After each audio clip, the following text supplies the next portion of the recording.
प्रिय छात्रों नमस्कार। एनसीईआरटी गणित कक्षा 10वीं में आपका स्वागत है। आज हम लोग प्रश्नावली 3.6 की प्रश्न क्रमांक 2 की तीसरी समस्या हल करेंगे, जिसमें हमें एक प्रश्न दिया गया है। रूही 300 किलोमीटर दूरी पर स्थित अपने घर जाने के लिए कुछ दूरी रेलगाड़ी द्वारा तथा कुछ दूरी बस द्वारा तय करती है। यदि वह 60 किलोमीटर रेलगाड़ी द्वारा तथा शेष बस द्वारा यात्रा करती है तो उसे 4 घंटे लगते हैं। यदि वह 100 किलोमीटर रेलगाड़ी से तथा शेष बस से यात्रा करे तो उसे 10 मिनट अधिक लगते हैं।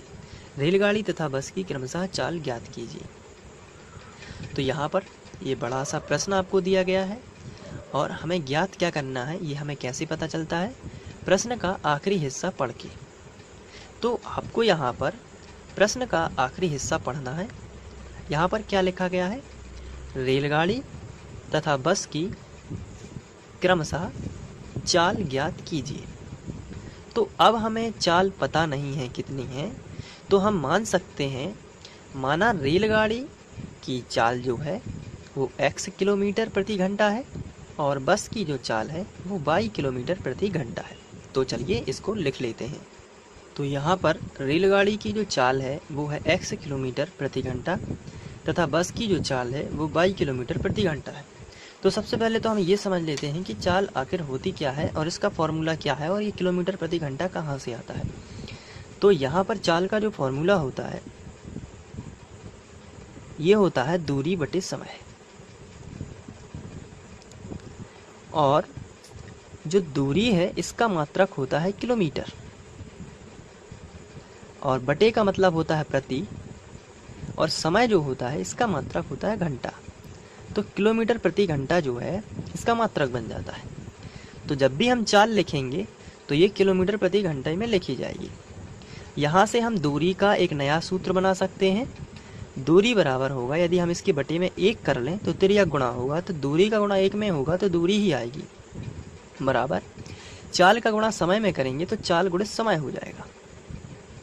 तो अब आप यहाँ पर देख सकते हो कि दूरी का एक नया फॉर्मूला आ गया, चाल गुणित समय। तो हम समय का भी एक फॉर्मूला निकाल सकते हैं। चाल को हम नीचे कर देंगे और समय को ऊपर कर देंगे। तो समय का एक नया फॉर्मूला आएगा दूरी बटे चाल, दूरी बटे चाल। तो इस तरीके से हम दूरी का फॉर्मूला भी निकाल सकते हैं और समय का फॉर्मूला भी निकाल सकते हैं। लेकिन इस सवाल में हमें समय का फॉर्मूला जरूरी है, क्योंकि यदि हम क्वेश्चन को ध्यान से पढ़ते हैं तो हमें यहाँ पर 300 किलोमीटर टोटल दूरी है ये दिया गया है, और स्थित जो है अपने घर जाने के लिए कुछ रेलगाड़ी द्वारा तथा कुछ बस द्वारा दूरी तय की जाती है। यदि वह 60 किलोमीटर रेलगाड़ी द्वारा तथा शेष बस द्वारा यात्रा करती है तो उसे 4 घंटे लगते हैं। अब आप यहाँ पर देख सकते हैं, यहाँ पर दिया गया है समय और यहाँ पर दी गई है दूरी। तो यदि हम दूरी और चाल हमें पता ही है तो हम दूरी बटे यदि चाल कर लेंगे तो समय मिल जाएगा, और समय मिल जाएगा तो हम उसको समय के बराबर लिख सकते हैं। चलिए इसको समझ लेते हैं। जैसे यहाँ पर लिखा है टोटल कुल दूरी कितनी है रूही को तय करने के लिए 300 किलोमीटर, तो कुल दूरी है 300, लेकिन वह रेलगाड़ी द्वारा कितनी चलती है 60 किलोमीटर। तो रेलगाड़ी द्वारा 60 चलती है, यानी कि 60 चल जाती है रेलगाड़ी द्वारा। तो बची कितनी? तो आंसर है 240 बची। तो 240 वो किसके द्वारा चलती होगी? तो बस के द्वारा चलती होगी। तो यदि रेलगाड़ी द्वारा वो 60 किलोमीटर की दूरी चलती है और रेलगाड़ी की चाल हमने कितनी मानी है x, और बस की चाल कितनी मानी है y, तो समय कितना लगेगा? तो समय का जो फॉर्मूला मैंने अभी आपको बताया है वो क्या होता है, तो मैं आपको बता देता हूँ। समय का फॉर्मूला होता है दूरी बटे चाल। दूरी कितनी चल रही है 60, चाल कितनी है x। तो हम यहाँ पर लिख सकते हैं कि जो है समय का फॉर्मूला है दूरी बटे चाल। तो दूरी कितनी दी हुई है 60, चाल कितनी है x, किसकी? रेलगाड़ी। तो रेलगाड़ी द्वारा लगा समय होगा 60 बटे x। तो बस द्वारा लगा समय कितना होगा 240 बटे y। तो दोनों का टोटल समय कितना होगा? तो 60 बटे x प्लस 240 बटे y। लेकिन दिया कितना गया है 4 घंटे, तो ये भी तो समय ही है। समय बराबर है ना दूरी बटे चाल, तो ये समय है तो यहाँ पर टोटल कितने घंटे लगते हैं 4, तो हम इसको बराबर में 4 लिख सकते हैं और यहाँ से एक इक्वेशन बना सकते हैं। तो चलिए अब हम यहाँ पर लिखते हैं। तो सबसे पहले हम लिखेंगे रेलगाड़ी द्वारा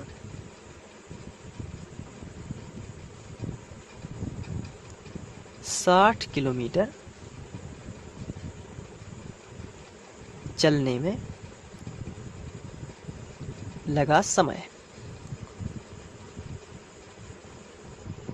तो कितना हो जाएगा? तो आंसर होता है इसका दूरी बटे चाल। यही है ना समय का फॉर्मूला। तो समय मिला दूरी बटे चाल यानी 60 बटे x। फिर हम लिखेंगे बस द्वारा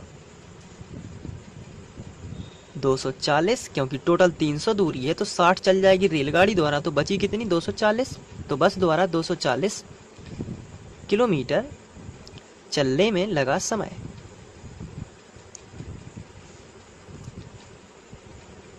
तो ये हो जाएगा समय का फॉर्मूला। फिर बताइए कितना होता है? दूरी बटे चाल, यानी कि 240 जो है दूरी है और चाल कितनी है बस की 22। इसलिए कुल समय कितना है? तो कुल समय आएगा 60 बटे x, यानी कि रेलगाड़ी द्वारा लगा समय प्लस बस द्वारा लगा समय, यानी 240 बटे 22। तो ये है कुल समय। अब यदि हम इसको यहाँ पे कुल समय जो है हम सवाल से यदि तुलना करते हैं तो प्रश्नानुसार 4 घंटे हैं, तो जो ये समय है ये 4 घंटे के बराबर है, क्योंकि क्वेश्चन में लिखा गया है कि 4 घंटे लगते हैं। तो हम लिखेंगे प्रश्नानुसार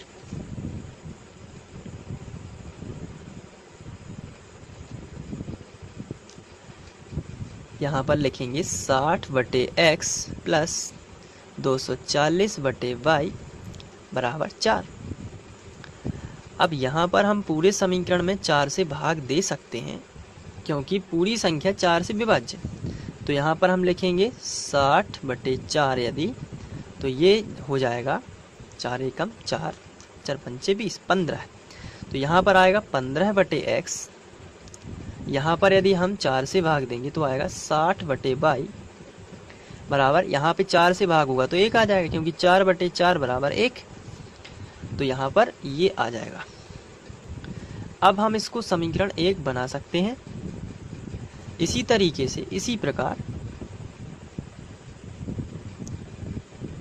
इसको हम फर्स्ट शर्त दे देते हैं और इसको हम सेकंड शर्त नाम दे देंगे। सेकंड शर्त में हम प्रश्न को दोबारा पढ़ते हैं। तो प्रश्न में लिखा है आगे, यदि 100 किलोमीटर रेलगाड़ी द्वारा तय हो तो रेलगाड़ी द्वारा कुल समय कितना लगेगा? 100 बटे x, क्योंकि दूरी बटे समय, दूरी बटे चाल जो है वो समय का फॉर्मूला है। दूरी कितनी है? 100 किलोमीटर। तो रेलगाड़ी द्वारा लगा समय कितना होगा? 100 बटे x। तो बची कितनी दूरी? 200 और बची, क्योंकि टोटल कितनी थी? 300। तो यहाँ पर हम लिखेंगे जो 100 बटे x है ये रेलगाड़ी द्वारा तय किया गया समय है। अब आगे जो है 200 बस द्वारा तय की गई होगी, इसलिए प्लस में हम लिखेंगे 200 बटे 22। तो कितना समय लगता है ये हमें दिया गया है। तो 10 मिनट अधिक लगते हैं, यानी 4 घंटे तो लगते हैं, लेकिन उससे कितने 10 मिनट एक्स्ट्रा लगते हैं। तो यहाँ पर हम लिखेंगे 4 घंटे प्लस एक्स्ट्रा जो है अधिक लगेंगे वो 10 मिनट लगेंगे। तो मिनट को हम घंटे में बनाएंगे, तो 10 मिनट यानी कि 10 पहले लिखेंगे, और चूँकि 60 मिनट होते हैं 1 घंटे में, इसलिए 10 बटे 60 लिखेंगे। तो ये 1 घंटा, ये घंटे में चेंज हो जाएगा, तो 0 0 कट जाएगा तो 1 बटे 6 आएगा। अब इसको हम और आगे बढ़ाते हैं। यहाँ पे एलसीएम हो जाएगा, तो 100 बटे x प्लस 200 बटे 22 बराबर 6 चौके 24 और 1 25। यहाँ पर गुणा हो जाएगा और यहाँ पर जोड़ना, तो 6 चौके 24 और 1 25 बटे 6। अब यहाँ पर यदि हम 25 से भाग कर दें, इसमें भी चला जाएगा, इसमें भी चला जाएगा, यहाँ भी चला जाएगा, तो 25 चौके 100 यानी कि 4 बटे x। 25 अट्ठे 200 यानी 8 बटे 22, और यहाँ पर 25 से भाग जाएगा तो 25 और 25 कैंसिल हो जाएगा, यानी बचेगा 1 बटे 6। तो 1 बटे 6 जो है अब एक हमें संख्या मिल चुकी है, लेकिन बटे में 6 है, हम यहाँ पर अचर राशि चाहते हैं, जैसा कि हमारा समीकरण 1 है। यहाँ पर सिंगल अचर राशि बटे में नहीं होना चाहिए, तो जो चीज़ बटे में है उसी का हम गुणा कर देंगे। बटे वाली संख्या यदि हटाना है तो गुणा करके हटाई जाती है, और गुणा वाली संख्या हटाना है तो बटे करके। यहाँ क्या है, बटे में 6 है तो हम इसको हटाएंगे यानी गुणा कर देंगे, तो पूरे समीकरण में 6 से गुणा कर देंगे तो हमें मिलेगा 6 चौके 24, यहाँ पर 24 बटे x प्लस 6 8 48 बटे बाई बराबर 1। तो ये जो है 6 हट गया। अब इसको समझ लेते हैं कि कैसे आया। यहाँ पर आप 6 का गुणा करोगे तो 6 चौके 4 बटे x में, और 6 का गुणा करोगे 8 बटे बाई में, और 6 का गुणा करोगे 1 बटे 6 में। तो यहाँ पर 6 चौके 24x हो गया, 24 बटे x, 6 8 48 बटे बाई, और 6 कैंसिल तो आ गया 1। अब इसको आप समीकरण 2 बना सकते हो। अब लिखोगे आप समीकरण 1/2 से, और u भी मान के उसे सॉल्व करोगे 1/2 से। तो चलिए दोनों समीकरणों को लिख लेते हैं। पहला है 15 बटे x प्लस 60 बटे बाई बराबर 1, और दूसरा ये है, और 24 बटे x प्लस 48 बटे y बराबर 1। अब यहाँ पर हम 1 बटे x को u मान लेते हैं और 1 बटे y को भी मान लेते हैं। ये पहले जैसा क्वेश्चन बन चुका है, तो हम यहाँ पर लिखेंगे माना 1 बटे x बराबर u और 1 बटे y बराबर v। तो चलिए, तो 15 और 1 बटे x को u माना, इसलिए यहाँ पर 15 u प्लस 60 v बराबर 1। 15 u प्लस 60 v बराबर 1। इसको हम समीकरण बना देते हैं 3, और यहाँ मिलेगा 24 u प्लस 48 v बराबर 1। ये है समीकरण 4। अब इसको हम विलोपन विधि से सॉल्व करेंगे। तो इसके लिए 48 का गुणा पूरे समीकरण में करेंगे और 60 का गुणा इस पूरे समीकरण में कर देंगे, क्योंकि हम v के गुणांक शुरू से ही समान करते आ रहे हैं। तो चलिए कर लेते हैं। 48 का गुणा 15 में करेंगे सबसे पहले, तो यहाँ पे आएगा 720 u प्लस 48 का गुणा यहाँ पर 60 में कर देते हैं, तो आएगा यहाँ पे आएगा 2880 v बराबर 48 एकम 48।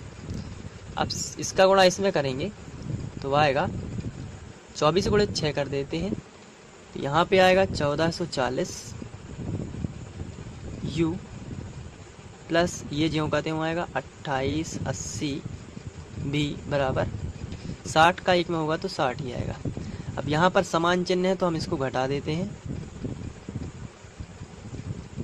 और घटाने में सबके चिन्ह बदल जाते हैं। धन का है तो ऋण का, धन का है तो ऋण का, और ये धन का है तो ऋण का। तो यहाँ पर ये तो कैंसिल हो जाएंगे, और 1440 में से 720 घटेंगे तो यहाँ पे माइनस के 720 u बराबर 60 में से 48 घटाएंगे तो आएगा यहाँ पर आएगा, यहाँ पर माइनस का जो है 12 आएगा। माइनस माइनस दोनों तरफ से कैंसिल हो जाएंगे तो आएगा 12 बटे 72 जीरो। 12 एकम 12, 12 छः 72, यानी कि 1 बटे 6, 1 बटे 60 आ जाएगा। जीरो का ज्यों का त्यों। ये u का मान है। अब u का मान आप समीकरण 3 में रखोगे तो v का मान मिल जाएगा। u का मान समीकरण 3 में रखने पर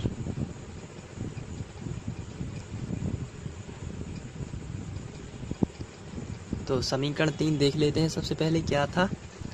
तो समीकरण 3 था 15 u प्लस 60 v बराबर 1। तो यहाँ पर हम लिख लेते हैं।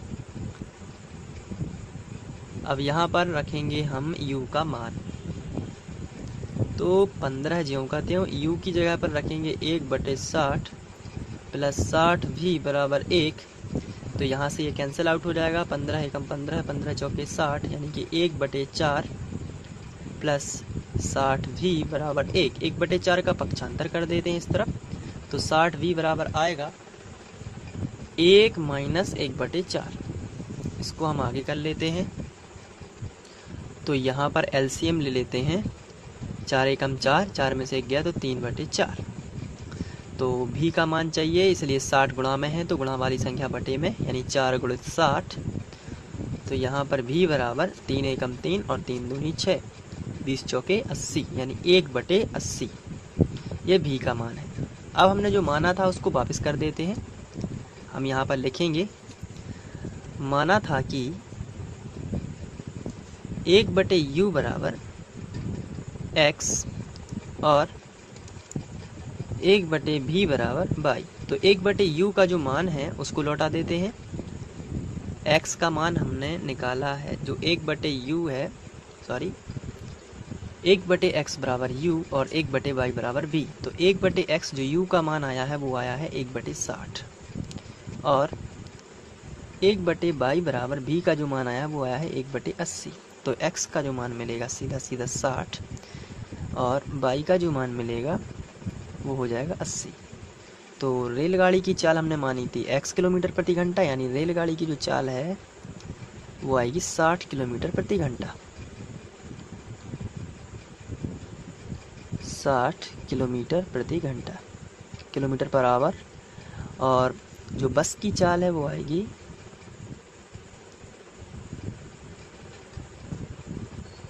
80 किलोमीटर पर आवर। तो इस तरीके से हम इसको सॉर्ट आउट कर सकते हैं।